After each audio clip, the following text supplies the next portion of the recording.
Hello everyone, we are in part 11th session of income tax subject. New chapter is income from other sources for final year BCom students. In the last session we have learnt about some concept and format and also one illustration related to interest on securities. In this session we are going to see some more concepts along with that one illustration. So let us start with it. The second concept is dividend. A dividend from domestic company which will be always exempt, dividend from domestic company or dividend from Indian company which will be always exempt from the taxation. But other than that also we should know some informations. That is, you can see here the dividend from domestic company is taxable if assessee is resident in India and dividend income exceeds rupees 10 lakhs. If that dividend rupees exceeds rupees 10 lakh, then that particular dividend which is received from the domestic company, if an assessee is resident in India, then it will be taxable. And UTI are not taxable. It is nothing but exempt only. UTI, that is Unit Trust of India, if that income came through that will be also exempted. Then dividend from foreign company are taxable. If the dividends are received through a foreign company, it will be charged to tax. Then we have deemed dividends from domestic company are also taxable. Deemed dividend is nothing but these are the dividends which is not actually paid as dividend, but it will be assumed to be dividend for the purpose of taxation, which is under Income Tax Act. So these kind of deemed dividends also will be considered for taxation.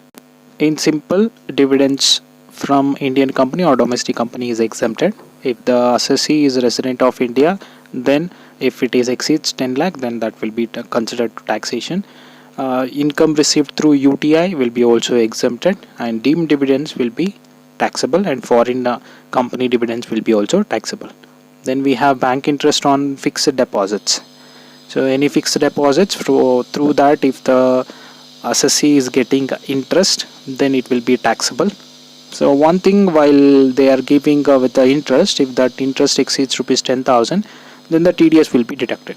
But here, while calculating in the illustration, we are supposed to take the full amount. If they have said any TDS is already deducted, then we need to exclude that. And the third most important concept here, casual income, so which will be taxable compulsorily. So under casual income, you should know about three casual income particularly. So one group is winning from lottery, crossword puzzles, TV game shows. If these three casual incomes is there in the illustration, you are supposed to check whether it is exceeded 10,000 or not. If it exceeds rupees 10,000, then you are compulsorily do with the gross up with TDS. So that is compulsory with these three things. One is winning from lottery, crossword puzzles, TV game shows. If these three are there in the illustration, check whether it is exceeded 10,000 or not. If it is exceeded, gross up with the TDS. While doing gross up with the TDS, for casual income, TDS rate is 30%. TDS rate will be 30%. So you are supposed to do a gross up like casual income into 100 divided by 100 minus 30, that is 70. Interest into 100 divided by 70 will be considered as gross up with TDS. If it doesn't exceed 10,000, whatever the amount we have, that will be considered. Then winning from horse race. So winning from horse race, if that income exceeds rupees 5,000, definitely we are supposed to gross up with TDS. If that does not exceed 5,000, whatever the amount we have, that will be considered. While doing gross up with this amount, if it is exceeds 5,000, so we are supposed to take the income into 100 divided by 70. So as I told you, casual income TDS rate will be 30%. So you are supposed to do, while doing gross up, 100 divided by 100 minus 30, that is 70. Then the third group under casual income is winning from other races, gambling and betting card games, etc. Apart from the above categories, if any income, any other casual income like winning from other races, it may be bike race, car race, or gambling or betting card games, etc., there will be no grossing up of TDS. So directly whatever the amount they used to give, that will be considered then. So that point you are supposed to remember. So under casual income, there will be no deduction of expenditure. So as I told you, in the format we have so many incomes. So under that so many incomes, if an assessee has done some expenditure in order to get that income, that expenditure will be deducted from the particular income. But in case of casual income, what it may be the expenditure or it may be anything, if he has done any expenditure, that will not be deducted from the casual income. So remember this point, there is no expenditure deduction from the casual income. So in simple, casual income, if it is winning from lottery, crossword puzzles, TV game shows, check whether it is exceeded 10,000. If it is exceeded, calculate that with 100 divided by 70. If that income came through horse race, then check whether it is exceeded 5,000.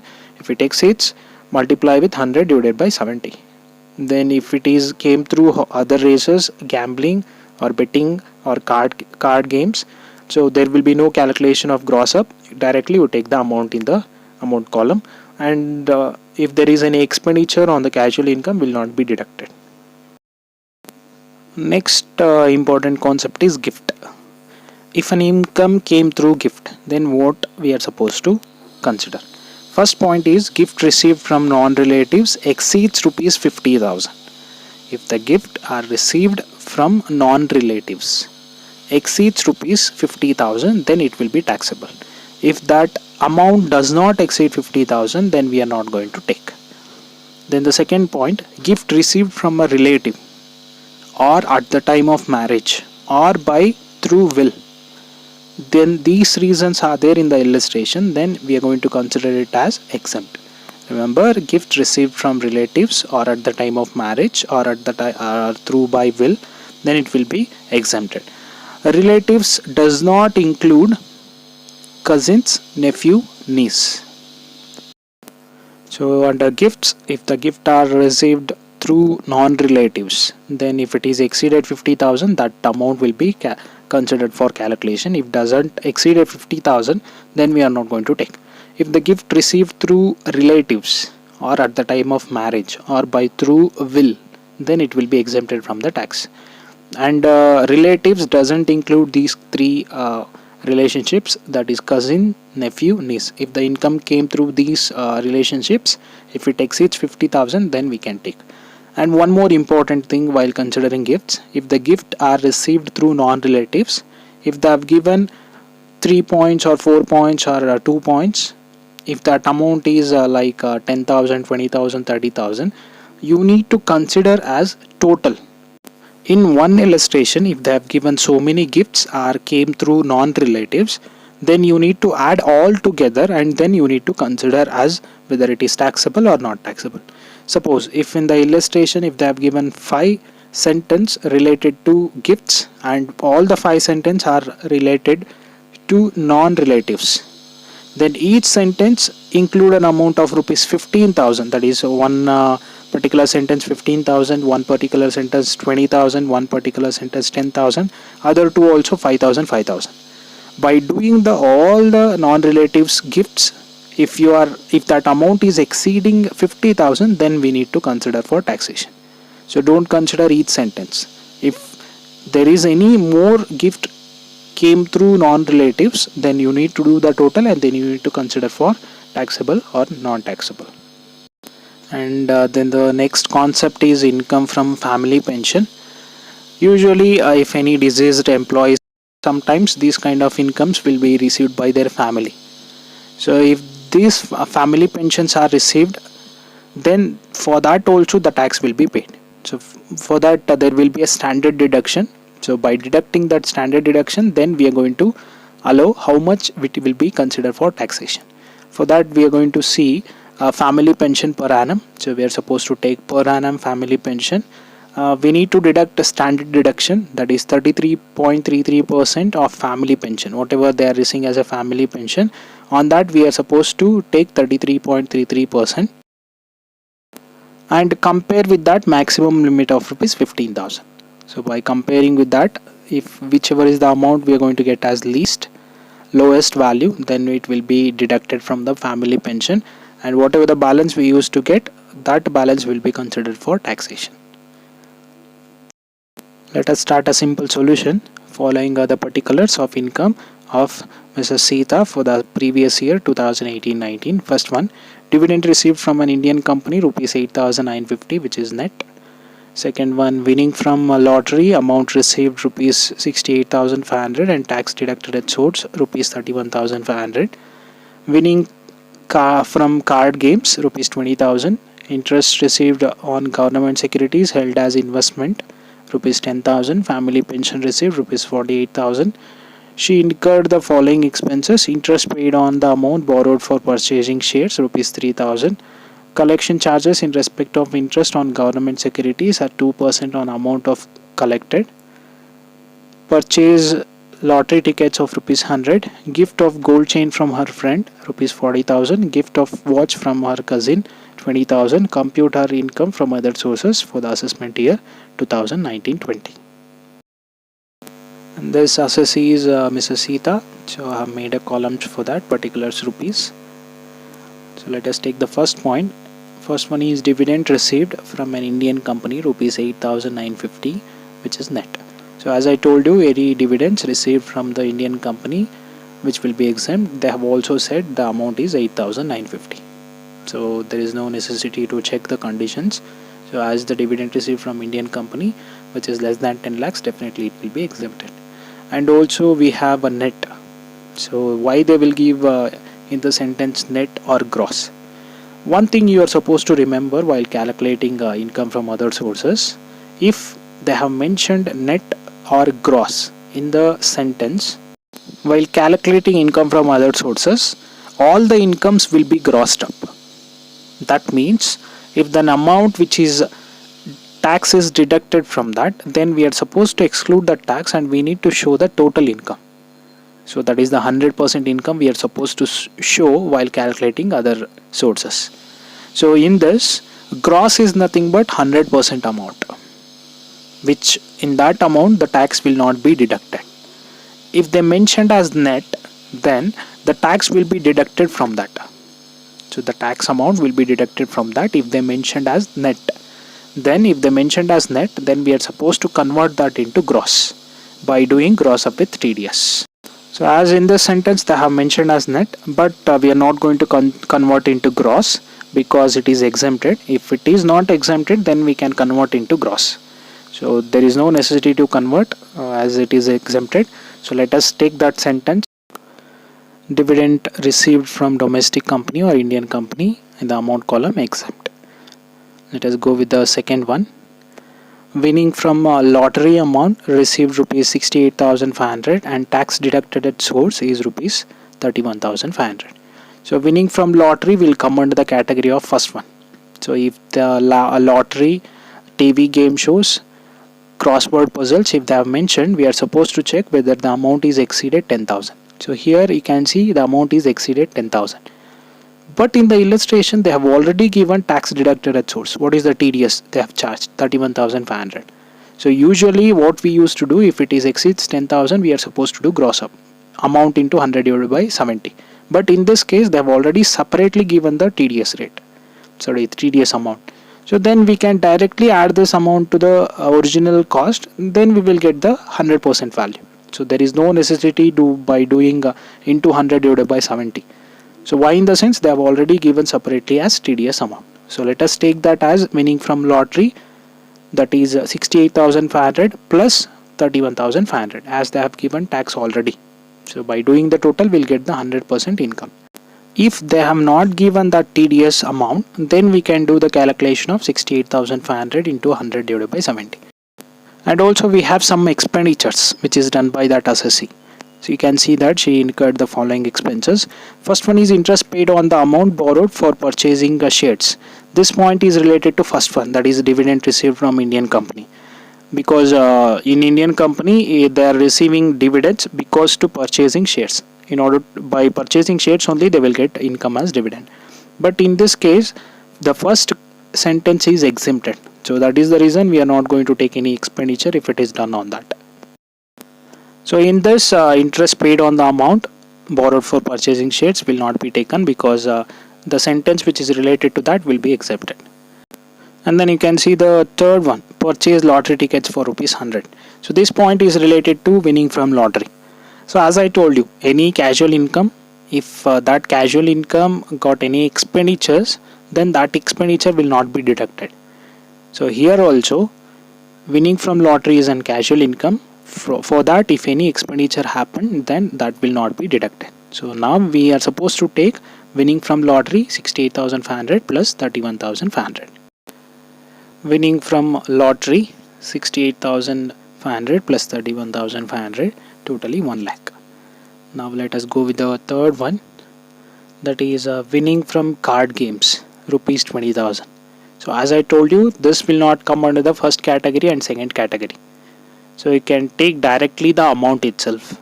So if it is came through lottery or crossword puzzles, TV game shows, horse race, for that you need to check the condition. But for any other casual income apart from that 4, you can see here, lottery, crossword puzzle, TV game shows, horse race, apart from that any other casual incomes, then you can easily take with the amount what they have given. So here also they have said it is came through card games, so that is the reason we are taking the amount as it is. We are not checking any conditions. If there is any expenditure on that also, we are not going to deduct that expenditure. So simply we are going to take the amount whatever they are mentioned in the illustration. Let us take that in calculation. Winning from card games with the amount of rupees 20,000 in the amount column.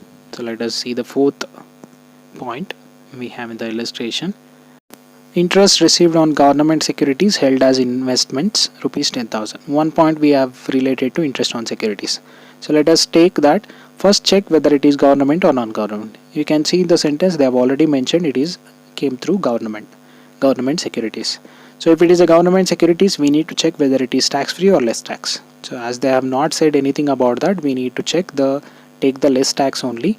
And also they have given some expenditure, so collection charges in respect of interest on government securities at 2% on that amount. So as it is a government less tax securities, then there will be no grossing up of with the TDS. You can take the direct amount of 10,000. From that you need to deduct 2%, which is expenditure on that. Collection charges 2% expenditure on that. So I'm deducting that amount. I'll get 9,800 as total. Then next point we have in the illustration, that is family pension received, rupees 48,000. So family pension received, rupees 48,000. So for this we are supposed to deduct the standard deduction. So that standard deduction we are supposed to deduct from it, and then whatever the balance we are going to get, that will be taken into calculation. So let us do the standard deduction first, and you can see that format which I have explained just now. So that is family pension, which is on that less standard deduction, 33.33% of family pension, or maximum limit of 15,000, whichever is the least amount, will be deducted from the total family pension which they got received. So the balance amount will be considered for taxation. In the illustration we have a family pension of rupees 48,000. As they have not mentioned per annum, so assume that it is a per annum. Less 48,000 into 33.33%, we'll get 15,998. Maximum limit is 15,000. Compare with whichever is least amount we are supposed to take, that is 15,000. By deducting that, I'll get an amount of rupees 33,000. Then we have the next point in the illustration. The next point we have the information which is related to gift. Sixth point is gift of gold chain from her friend. That is this is the gift came through friend. So friend will not come under relatives, so it will be considered as non-relative. So if the non-relative gift exceeds rupees 50,000, then it will be considered for taxation. Let us check one more also. Gift of watch from cousin. Cousin also is not related to relative relationships. So as I told you in the starting itself, you can see here, gift received from non-relative which is exceeded 50,000 will be taxable. So cousin is also not related to relatives. So both amount we are going to do total. If it exceeds 50,000, then we are going to consider for calculation. So here we have both the gifts are non-relatives, as it is friend and one is cousin. Both are non-relatives, and both the amounts we are supposed to do the total, that is 40,000 plus 20,000 will get 60,000. It is exceeded of 50,000. Then we can consider the total amount. So both I'm adding it, I'm getting the total of 60,000. So totally apart from that we don't have any other income under other sources. So do the total taxable income from other sources. Total will be 2,22,800. I'm giving two more illustration for you guys to solve. So in this illustration, first point, they have said it is Stock Exchange of India. So don't consider it is came through government. Then interest on post office savings bank account, they have given 2,000. Check the condition first.